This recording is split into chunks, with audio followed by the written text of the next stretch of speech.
Okay guys, di ako dire sa working area. Kita na ko sa mga patulong dire. Makakuha na ko mga 30 minutes na ako. So kini guys, first ito, mag full bloom yung white flowers. Promise. Kini siya.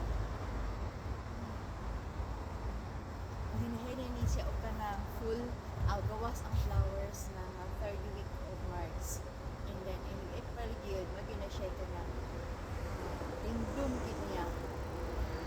Ayan, flowers na niya in 15 days. Ang ganda niya no, parang parais. Kasi mo talaga kahit parais. As in ganda, promise. Ini. Tapos every month na siya, maado na siya mga flowers na magsunod-sunod na lain-lain klaseng halaman. Promise, ang ganda. Guys, yung kainana-inana lang na siya. Sa ini kamayo, mo mo sunod og parang kanang full bloom. Ini full bloom ini niya, kini siya.